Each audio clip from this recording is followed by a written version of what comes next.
கடந்த 20 ஆண்டுகளாக இலங்கை மற்றும் தென்னிந்திய கேட்டரிங் துறையில் முன்னணி மற்றும் முன்னோடி நிறுவனமாக திகழ்ந்து தனது தன்னிகரற்ற சேவையின் மூலம் மக்களின் நன்மதிப்பையும் நம்பிக்கையும் பெற்ற ரூபீஸ் கேட்டரிங் நிறுவனம் தற்போது வென்யூ சோர்சிங், கேட்டரிங், டெக்கரேஷன் என முற்றுமுழுதான ஈவென்ட் பிளானிங் சேவையினை வழங்குகின்றது. உங்களது நிகழ்வுகள் எதுவானாலும் rubiescatering.co.uk உங்களது நிகழ்வுகள் எதுவானாலும் தங்கமான பொழுதாக மாற்றிட rubiescatering.co.uk.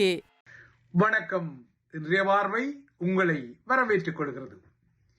இலங்கை தீவில் வடக்கோ தெற்கோ சில சமூக விரோத குற்றவாளிகள், இல்லையென்றால் பாதாள உலக குற்றவாளிகள், அதுவும் இல்லையென்றால் போதை பொருள் கிங்பின் குற்றவாளிகளுக்கு அவர்களுக்கு சிறை தண்டனைகள் வழங்கப்பட்டாலும் கூட அவ்வாறான தண்டனைகள் அவர்களை திருத்தும் வாய்ப்புகளை வழங்குவதில்லை என்பதற்கு கசப்பான ஆதாரங்கள் தொடர்ச்சியாக இருக்கத்தான் செய்கின்றன.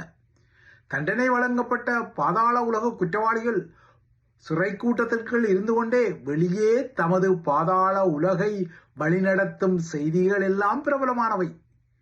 ஆனால் இப்போது 2013 யாழ்ப்பாணத்தை உலுக்கிய பாடசாலை மாணவியான புங்குடுதீவு வித்யாவின் கூட்டு பாலியல் வன்புணர்வு படுகொலையின் குற்றவாளிகளில் ஒருவர் தனது மரண தண்டனை தண்டனை சிறை காலத்தில் கூட கண்டி வல்லேகலை சிறையில் தடுத்து வைக்கப்பட்ட நிலையில் சிறை மருத்துவர் ஒருவரையே பாலியல் ரீதியாக துன்புறுத்த முயன்ற அதிர்ச்சி சம்பவம் வெளியாகியுள்ளது. வித்யாவை பாலியல் ரீதியாக வன்புணர்வு செய்து கொலை செய்த குற்றத்தில் கொலையாளிகளுக்கு மரண தண்டனை வழங்கப்பட்ட நிலையில் அவ்வாறாக மரண தண்டனை தீர்ப்பு பெற்றவர்களில் ஒருவரான கோகிலன் கண்ணா என்பவர்தான் இந்த வக்கிரத்தை செய்து தனக்கு சிறையில் மருத்துவத்தை பார்க்க சேவையில் இருந்த பெண் மருத்துவ அதிகாரியையே பாலியல் வக்கிரத்துக்கு உள்ளாக்க முனைந்த சம்பவம் அதிர்ச்சிகரமாக வெளிவந்துள்ளது. இவ்வாறான சம்பவங்கள் பல நாடுகளில் மோசமான பாலியல் குற்றவாளிகளுக்கு ஆண்மை நீக்கம், அதாவது கெஸ்டரேஷன் எனப்படும் ஆண்மை நீக்கம் செய்வது சரிதான் என்பதையும் ஆதாரப்படுத்துகின்றது.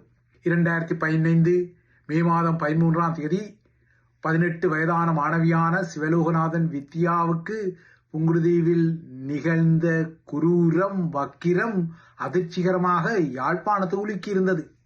இந்த மாணவியை கடத்தி சென்று கூட்டு பாலியல் வன்கொடுமைக்கு உள்ளாக்கி படுகொலை செய்த இந்த வக்கிரக்காரர்களில் பலருக்கு சிறை தண்டனை வழங்கப்பட்ட போதிலும் தண்டனை காலத்திலும் இவ்வாறாக திருந்தாத ஜென்மங்களாக சிலர் இருக்கத்தான் செய்வார்கள் என்பதை குறித்த பாலியல் வன்புணர்வு முயற்சி அதிர்ச்சிகரமான ஆதாரத்தை வழங்கியுள்ளது.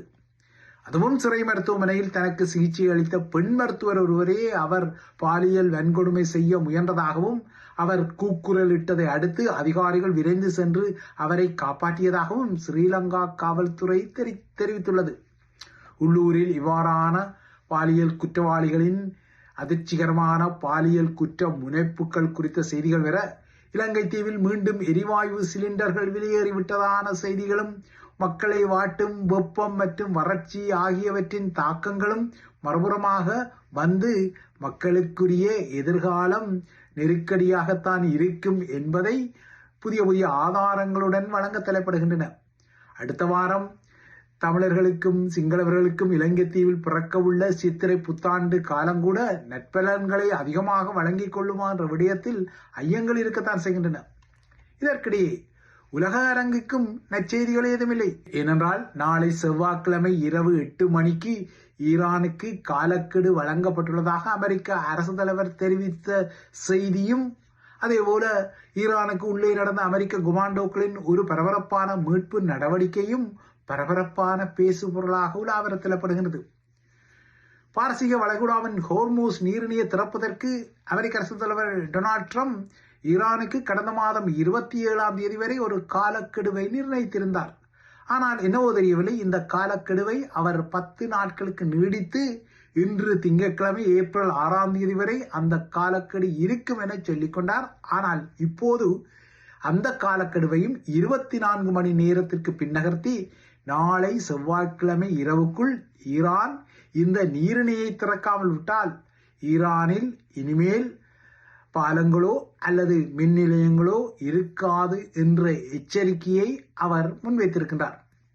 ஆனால் மக்களுக்குரிய உட்கட்டமைப்புகளை அளிப்பது ஒரு போர்க்குற்றம் என்ற நிலைமை இருந்தாலும் அமெரிக்க அதிபர் ட்ரம்ப் இவ்வாறான எச்சரிக்கைகளுக்கெல்லாம் செவி சாய்ப்பவராக தெரியவில்லை.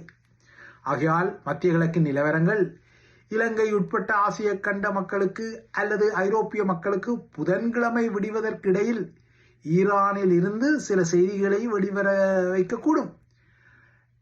ஈரான் மீதான தாக்குதல்கள் ஆரம்பிக்கப்பட்டது என்ற செய்திகளோ அல்லது ஈரானுக்கும் அமெரிக்காவுக்கும் இறுதி நேரத்தில் ஒரு சமாதான டீல் வந்தது என்ற செய்தியாகவோ இந்த தெரிவு செய்திகள் இருக்கக்கூடும். இது எவ்வாறோ இப்போதைக்கு இந்த போர் நிறுத்தப்படாமல் விட்டால் உலகை காலச்சனி இறுக்கமாக பீடிக்கக்கூடும் என்பது யதார்த்தமாகவே தெரிகின்றது. இதற்கிடையே ஈரானுக்கு உள்ளே அமெரிக்கா நடத்திய ஒரு அதிரடியான கொமாண்டோ நடவடிக்கையின் மேலதிக விவரங்கள் தற்போது பரபரப்பாக வெளிவந்துள்ளன. இந்த அதிரடி நடவடிக்கையானது நிச்சயமாகவே இன்னும் ஓரிரு வருடங்களில் அமெரிக்க திரைப்படத்துறையான ஹாலிவுட்டில் இருந்து பரபரப்பான ஒரு திரைப்படமாக வெளிவரக்கூடும் என்பது நிதர்சனம். ஏனெனில் கடந்த வெள்ளிக்கிழமை ஈரானில் சுட்டு வீழ்த்தப்பட்ட அமெரிக்காவின் F-15 ஸ்ட்ரைக் ஈகிள் வான்கலத்தின் 2வது விமானியும் வெற்றிகரமாக மீட்கப்பட்டிருக்கின்றார். அதுவும் ஈரானுக்கு உள்ளே இடம்பெற்ற ஒரு அமெரிக்க தரையிறக்கத்தின் மூலம் அவர் மீட்கப்பட்டிருக்கின்றார். இந்த 36 மணி நேர நடவடிக்கை ஊடாக மிகவும் சிக்கலான அபாயகரமான ஒரு மீட்பு நடவடிக்கையை அமெரிக்க இராணுவம் செய்தது என்ற ஒரு புதிய வரலாறும் பதிவும் உலக படைய வரலாற்றில் பதிவாகத்தான் செய்கின்றது. இந்த நடவடிக்கை அமெரிக்க படைத்துறையின் தொழில்முறை திறனை மீண்டும் ஒரு முறை உலக அரங்கில் எடுத்து காட்டியுள்ளது. அமெரிக்காவை வெறுப்பவர்களும் இதனை வேறு வழியின்றி ஒத்துக்கொள்ளத்தான் வேண்டும். ஆனால் இந்த நடவடிக்கையில் அமெரிக்காவுக்கு சில மணி நேரங்களில் 300 மில்லியன் அமெரிக்க டாலர் செலவீனத்துக்குரிய வகையில் பெரும் இழப்புகள் ஏற்பட்டுள்ளன. குறிப்பாக 2 C-130 ரக ஹெர்குலிஸ் இராணுவ சரக்கு விமானங்களும் அதே போல கில்லரைக் எனப்படும் அதாவது கொலை முட்டை என்ற புனைவேரை கொண்ட போயிங் MH-6M லிட்டில் பேர்ட் ஹெலிகள் 4 இழக்கப்பட்டுள்ளன. இதேபோல இந்த நடவடிக்கைக்கு பாதுகாப்பு வழங்கிய அமெரிக்காவின் பிரபலமான MQ-9 ரீப்பர்ஸ் எனப்படும் ட்ரோன்களும் ஈரானால் சுட்டு வீழ்த்தப்பட்டதாக அறிவிக்கப்பட்டுள்ளது. இந்த வான்கலங்கள் ஈரானிடம் சிக்கிக் கொள்வதை தடுக்க தமது படைத்தரப்பே அவற்றை குண்டுவீசி தகர்த்ததாக அமெரிக்க படைத்துறை குறிப்பிடுகின்றது. போர்க்களங்களை பொறுத்தவரை எதிரிகளிடம் தமது படைய சொத்துக்கள் இல்லைனால் தளவாடங்கள் சிக்கிக் கொள்வதை தடுப்பதற்கு இவ்வாறான அழிப்புகளை சொந்த அணியினரே செய்வதற்குரிய சாத்தியக்கூறுகள் உண்டு என்பதால் அமெரிக்கா கூறுவது போல இது நடந்திருக்கக்கூடும். ஆனால் ஈரானோ இவையாவும் தமது தாக்குதலால் அழிக்கப்பட்டதாகத்தான் கூறுகின்றது. எது எவ்வாறவோ இந்த மீட்பு நடவடிக்கையின் போது அமெரிக்காவுக்கு பெரும் படைய இழப்பு ஏற்பட்டிருக்கின்றது. ஆனால் அமெரிக்காவோ தன்னகங்கார நிலையில் அதாவது ஈகோவாக இந்த மீட்பு நடவடிக்கையை நோக்கியதால் செலவு செய்தாலும் பரவாயில்லை, வெற்றிகரமாக ஒரு படை வீரர் உள்ளுக்கே அதாவது ஈரானுக்குள்ளேயே புகுந்து மீட்கப்பட்டார் என்கின்ற ஒரு டமார செய்தியும் இருக்கத்தான் செய்கின்றது. எதுவாறோ இந்த மீட்பு நடவடிக்கை மிக பரபரப்பானது என்பதில் ஐயமில்லை. என்னென்றால் ஈரானுக்குள்ளே ஒரு கைத்துப்பாக்கி, ஒரு நேவிகேஷனல் பீக்கோன் எனப்படும் தகவல் தொடர்பு சாதனம், இதற்கு அப்பால் ஒரு கண்காணிப்பு சமிச்சை கருவி ஆகியவற்றை மட்டுமே கொண்டு தனது உயிர் வாழ்வு போராட்டத்தை அதாவது வாழ்வா சாவா என்ற போராட்டத்தை கடல் மட்டத்திலிருந்து 7000 அடி உயரத்திலிருந்து ஒரு மலை மீது திகிலாக இந்த போர் விமானத்திலிருந்து வெளியேற்றப்பட்ட விமானி அதாவது ஈரானுக்குள் சிக்கிய விமானி நடத்தி இருக்கின்றார். ஆனால் அவர் வெற்றிகரமாக படுகாயத்துடன் என்றாலும் மீட்கப்பட்டிருக்கின்றார்.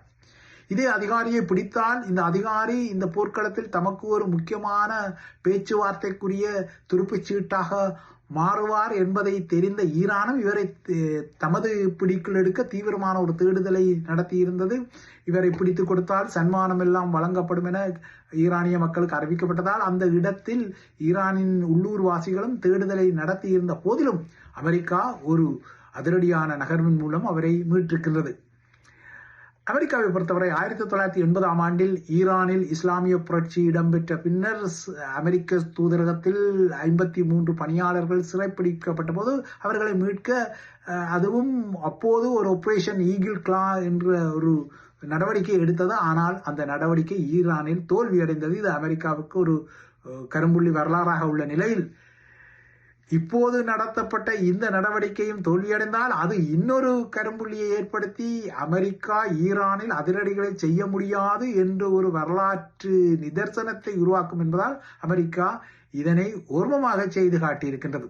குறிப்பாக அமெரிக்க கடற்படை பிரிவின் சிறப்பு அதிரடிப்படை பிரிவான சீல் டீம் 6 களத்தில் இறங்கி இதை சாய்த்து காட்டியிருக்கின்றது. சிஐஏயினரின் தந்திரோபாயங்களும் இதில் பயன்படுத்தப்பட்டிருக்கின்றன. குறிப்பாக 100 கமாண்டோக்களுடன் நடத்தப்பட்ட இந்த நடவடிக்கையை ஈரானும் இறுதி நேரத்தில் அறிந்து கொண்டதால் ஈரானும் இதனை முறியடிக்க தீவிரப்பட்ட போதிலும் சிஐஏயின் தந்திரோபாய நகர்வுகள் மற்றும் ஈரானின் சில சிஐஏயின் தந்திரோபாயங்களில் அது வீழ்ந்த ஏமாற்றுத்தனமான செய்கைகளும் அதற்கு பாதகத்தை வழங்கி இருக்கின்றது. இதனால் அமெரிக்காவின் சீல் டீம் 6 வெற்றிகரமாக ஈரானுக்குள்ளேயே தரையிறங்கி, அதுவும் ஈரானில் கைவிடப்பட்ட, அதாவது ஒரு விவசாயத்துக்கு பயன்படுத்தப்படும் ஒரு விமான ஓடுபாதையில் தரையிறங்கி அந்த தரையிறக்கத்தின் மூலமாக சில சவால்களை அமெரிக்க வான்படையினர் சந்தித்தாலும், அதாவது தரையிறங்கிய 2 ஹெர்குலிஸ்களும் அது செப்பனிடப்படாத அந்த விமான ஓடுபாதையானது இவ்வாறான பாரிய விமானங்கள் தரையிறங்குவதற்கு வடிவமைக்கப்படவில்லை. அது இலகு ரக விமானங்களுக்குரியவை என்பதால்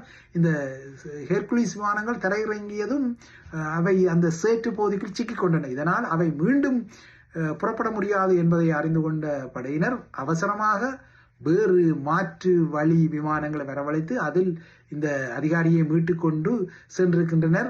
இறுதியில் இந்த கலங்கள் ஈரானிய தரையில் இருக்கும்பொழுது அது ஈரானியர்களிடம் அகப்பட்டு விடக்கூடாது என்பதற்காக அமெரிக்க தரப்பை அதனை குண்டு வீசி அழித்ததாக கூறப்படுகின்றது. இது எவ்வாறோ ஒரு பரபரப்பான நடவடிக்கை முடிவடைந்து விட்டது. ஆனால் செவ்வாய்க்கிழமை இரவு 8 மணிக்கு இடையில் ஹோர்மோஸ் நீரிணை திறக்கப்படாவிட்டால் அமெரிக்கா ஈரானை கடுமையாக தாக்கும் என்ற ட்ரம்பின் செய்தி தொடர்ந்தும் உலகுக்கு இந்த வேளை அச்சத்தை தான் விதைத்து வருகிறது.